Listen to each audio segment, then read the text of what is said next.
नींद में बोलने वाली बहू। उस चाय वाली आंटी को तो मैं छोड़ूंगी नहीं। 12 रुपए की चाय में उसने एक इलायची का दाना तक नहीं डाला। अब देखो कल मैं उसका क्या हाल करती हूँ। चेतना की आवाज सुनकर उसके माता पिता वहां आ जाते हैं। हे भगवान, शादी की उम्र हो चुकी है इस लड़की की, लेकिन अभी तक इसकी नींद में बोलने की आदत नहीं गई। अब इसमें इस बेचारे की क्या गलती? इसे तो सुबह तो कुछ याद भी नहीं रहता। यही तो दिक्कत है। कल को इसे पराये घर जाना है, वहाँ पर भी अगर इसने ऐसे ही नींद में अपनी सास की बुराई शुरू कर दी तब क्या होगा? खुद तो भूल जाएगी, लेकिन वो लोग तो नहीं भूलेंगे ना। अरे तो इसमें गलत क्या है? वैसे भी हमारी बेटी नींद में सच ही तो बोलती है। आप अभी ना ये सब हल्के में ले रहे हैं। कल जब इसके ससुराल वाले इसे नींद में बोलने की वजह से घर से निकाल देंगे ना, तब बैठकर पछताते रहना। अब हम इसमें कर भी क्या सकते हैं? सभी डॉक्टर्स ने तो अपने हाथ खड़े कर दिए। ऐसे ही दिन गुजरते जाते हैं। चेतना के माता पिता उसकी नींद में बोलने की बीमारी से परेशान रहते हैं। तभी एक दिन चेतना को देखने अनमोल नाम का एक लड़का अपने माता पिता के साथ आता है। बहन जी, हमें तो आपकी लड़की बहुत पसंद है। हमने तो अभी से इसे अपनी बहू मान लिया है। हाँ जी, अब बस आप ये बताइए कि शादी कब करनी है? हम तो इसे बहू बनाकर ले जाने के लिए बेचैन हुए जा रहे हैं। हमें भी आपका लड़का बहुत पसंद है। अब जब आप कहो हम इनकी शादी करवा देंगे।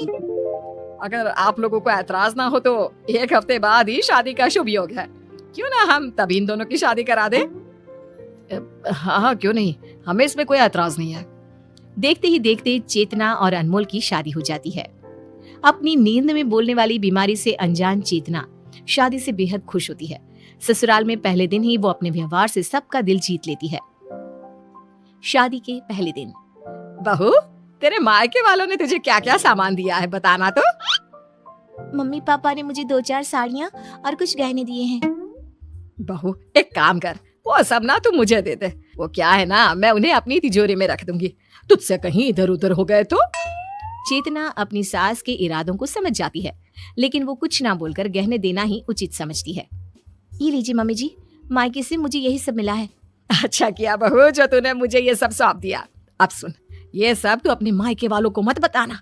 घर की बात तो घर में ही रहनी चाहिए ना। जी मम्मी जी, आप चिंता मत कीजिए, मैं उन्हें कुछ नहीं बताऊंगी। चल, अब तू अपने कमरे में जाकर सो। हाँ बेटा। सास की बात मानकर बबीता अपने कमरे में चली जाती है। रात में अनमोल और चेतना साथ में ही सोए होते हैं। इतने में चेतना फिर से नींद में बोलना शुरू कर देती है, और इस बार वो किसी और की नहीं बल्कि अपनी सास की ही बुराइयां शुरू कर देती है। मेरी लालची सास ने मेरे सारे गहने ले लिए। माँ पापा ने कितने प्यार से मुझे वो सब दिया था। मेरी सास इतनी लालची होगी, इसका तो मुझे अंदाजा ही नहीं था। चेतना की आवाज सुनकर अनमोल की नींद खुल जाती है। वो बिस्तर से उठकर चेतना की तरफ देखता है। ये चेतना नींद में क्या बोले जा रही है? मेरे मायके से इतना दहेज मिलने के बाद भी उस खुसड़ बुढ़िया का पेट नहीं भरा। मेरी साड़ियाँ, मेरे गहने सब उस चुड़ैल बुढ़िया ने हड़प लिए। अनमोल ये सब सुनकर हक्का बक्का रह जाता है। वो चेतना को जोर जोर से आवाज देकर हिलाने लगता है। चेतना उठो, क्या बड़बड़ाई जा रही हो? उठो चेतना। अनमोल चेतना को उठाने की भरपूर कोशिश करता है, लेकिन उठना तो दूर, चेतना टस से मस तक नहीं होती।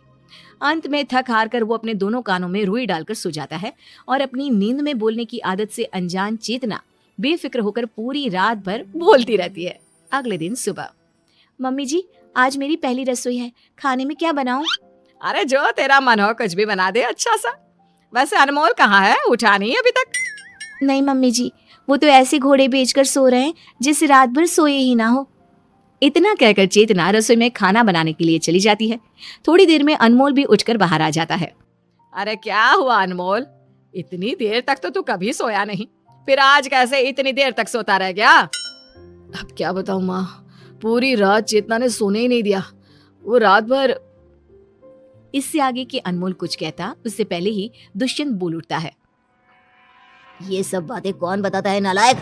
अरे पापा, पहले मेरी पूरी बात तो सुन लो। आप जिसे अपनी बहू बनाकर घर लाए हो ना, वो कल पूरी रात नींद में आप लोगों को गालियां दे रही थी। गालियां? लेकिन क्यों? अरे वो सब तो आप माँ से ही पूछो। इन्होंने बेचारी के सारे गहने जो ले लिए थे, तो नींद में वो गाली ही देगी ना इन्हें। अब काम भी तो ऐसा ही किया है इन्होंने। हाँ? अरे तो मैंने कौन सा बहू से जबरदस्ती गहने मांगे थे? अरे वो तो मैंने सोचा कि जब मैं अपने गहने तिजोरी में संभाल रही हूँ तो बहू से भी पूछ लेती हूँ। बबीता की बात अभी पूरी ही हुई थी कि तभी वहाँ चेतना सभी के लिए खीर लेकर आ जाती है। ये लीजिए मम्मी जी, मैंने आप सबके लिए खीर बनाई है। वाह चेतना, ये सही है। कभी शोला तो कभी शबनम। क्या मतलब? मतलब ये कि कल रात भर तो तुम मम्मी को गालियां दे रही थी, कोस रही थी, और अब ऐसे खीर खिला रही हो जैसा तुम इनसे कितना प्यार करती होगी। ये आप क्या कह रहे हैं? मुझे कुछ समझ में नहीं आ रहा। मेरा बेटा बोल रहा है कि कल पूरी रात तुम मुझे गालियां दे रही थी। क्या ये सच है बहू? मम्मी जी, भला मैं आपको गालियां क्यों दूंगी? ऐसा तो मैं सपने में भी नहीं सोच सकती। सपने में ही कल तुम पूरी रात माँ को गालियां दिए जा रही थी। कभी खुद सट तो कभी चुड़ैल बुढ़िया बोल रही थी मेरी माँ को। क्या बहू, तुझे मैं चुड़ैल दिखाई देती हूँ? और किस एंगल से मैं तुझे बुढ़िया दिखाई दे रही हूँ, जरा बताना तो। मम्मी जी, मेरा यकीन कीजिए, मुझे कुछ याद नहीं है। इतने में चेतना रोने लग जाती है। चेतना को रोता देख सभी उसे माफ कर देते हैं और हंसी खुशी बैठकर उसके हाथ की खीर खाने लगते हैं। रात में सबके पति देवता होते हैं, लेकिन मेरा पति देवता नहीं, राक्षस है, राक्षस। मन तो करता है उन्हें कच्चा चबा जाऊं। चेतना की खुसुर पुसुर की आवाज सुनकर अनमोल फिर से उठ जाता है और उसकी बातें सुनकर डर से कांपने लगता है। ये चेतना क्या बोल रही है? अभी मुझे 1 दिन नहीं हुआ यहाँ आए और उस चिरकुट ने मम्मी जी से मेरी चुगली कर दी। ऐसे पति तो भगवान दुश्मन को भी ना दे जैसा मुझे दिया है। मन तो कर रहा था उनकी खीर में चीनी की जगह जहर मिला दूं। चेतना की बातों से अनमोल के पसीने छूटने लगते हैं। उसे कुछ समझ में नहीं आता कि अब वो क्या करे। वो चुपचाप बिस्तर की दूसरी साइड चादर से मुंह ढककर सो जाता है। अगले दिन बहू, ये अनमोल को आजकल क्या हो गया है? सुबह के 10 बज चुके हैं लेकिन ये लड़का अभी तक उठा नहीं। जरूर मेरे खिलाफ कोई नई कहानी सोच रहे होंगे। आप उनकी टेंशन छोड़ दीजिए पापा जी, मैं आपके लिए गर्मा गर्म चाय बनाकर लाती हूँ। इतना कहकर चेतना रसोई में जा रही होती है कि तभी वहां अनमोल आ जाता है। चेतना को देखते ही अनमोल थर थर कांपने लगता है। इससे पहले कि चेतना कुछ समझ पाती, अनमोल झट से उससे 2 हाथ की दूरी पर खड़ा हो जाता है। अब इन्हें क्या हो गया? खैर, मुझे क्या। चेतना उसे नजरअंदाज करते हुए रसोई की ओर चली जाती है। क्यों बे नालायक, शादी क्या हो गई? इस घर का नियम भूल गया क्या? 10 बजे सोकर कौन उठता है? आपको बताकर क्या फायदा है? मेरी बात पर तो आपको यकीन होगा नहीं। दुष्यंत कुछ कहता, इससे पहले ही चेतना सबके लिए चाय बनाकर ले आती है। मुझे नहीं पीनी चाय। वैसे तो रोज सुबह उठकर तू चाय मांगा करता था, फिर अब क्या हो गया तुझे? माँ, मुझे इसके हाथ की चाय नहीं पीनी। क्यों? क्या मैंने इसमें आपके लिए जहर मिलाया है? तुम्हारा भरोसा नहीं है? क्या पता जहर ही मिलाया हो मेरी चाय में। अनमोल की बातों से चेतना को फिर बुरा लग जाता है। वो रोते हुए वहां से चली जाती है। ये क्या है अनमोल? चेतना बीवी है तुम्हारी, वो तुम्हें जहर क्यों देगी भला? अरे पापा, कल वो नींद में यही सब बोल रही थी, उसका क्या भरोसा? कल बोल रही थी, आज सच में जहर दे देती तो। अनमोल की बातें सुनकर बबीता आग बबूला हो जाती है और तुरंत चेतना के मायके वालों को फोन लगा देती है। नमस्कार बहन जी। नमस्कार बबीता जी, सब ठीक है ना? अब हम आपको क्या बताएं, जब से आपकी बेटी इस घर में आई है तब से कभी नींद में मुझे चुड़ैल बोलती है तो कभी बुढ़िया, और हद तो तब हो गई जब आज उसने मेरे बेटे को भला बुरा बोला। आपने अपनी बेटी की नींद में बोलने की बीमारी के बारे में हमें पहले क्यों नहीं बताया? देखिए बहन जी, आप उसकी बातों का प्लीज बुरा मत मानिए। वो नादान है और फिर उसे ना अपनी इस आदत के बारे में पता तक नहीं है। दरअसल दिन भर में उसे जिन बातों का बुरा लगता है ना, वो सिर्फ उन्हीं बातों को सपनों में दोहराती है और फिर सुबह तक तो सब भूल भी जाती है। तो आप ये कहना चाहती हैं कि हम उसे खुश नहीं रखते? नहीं नहीं, मेरे कहने का वो मतलब नहीं था। आप बस उसे एक बार समझने की कोशिश कीजिए। वो कभी किसी को पलटकर जवाब नहीं देती ना, इसलिए जब कोई बात उसके दिल में चुभ जाती है तो वो उसे नींद में बड़बड़ाती रहती है। मीनाक्षी की बातें सुनकर बबीता सोच में पड़ जाती है और फोन रख देती है। कुछ समय बाद घर की नई बहू को देखने पास ही रहने वाले पड़ोस के कुछ लोग आते हैं। बबीता, तेरी बहू तो बहुत सुंदर है। कहाँ से मिली तुझे इतनी सुंदर बहू? अभी से तो तुम लोग मेरी फूटी किस्मत ही समझ लो कि भगवान ने इसे मेरे पल्ले बांध दिया। क्यों बबीता, तू खुश नहीं है क्या अपनी बहू से? अब खुश रहने के अलावा कोई और ऑप्शन भी है क्या? ये तेरे गले में हार तो बड़ा सुंदर लग रहा है। बहू के मायके वालों ने दिया है क्या? अरे नहीं, ये तो मेरा है। बहू अपने मायके से तो बहुत सस्ती चीजें लाई है, मुझे तो उन्हें पहनने में भी शर्म आ रही है और इसके मायके वालों को देने में भी शर्म नहीं आई। बबीता की ये बातें सुनकर चेतना की आंखें भर आती है। होठों को दबाते हुए वो अपने आंसू रोकने की कोशिश करती है और जब उसमें कामयाब नहीं होती तो भागते हुए अपने रूम में चली जाती है और फूट फूट कर रोने लगती है। माँ, आपको इतना कुछ नहीं बोलना चाहिए था।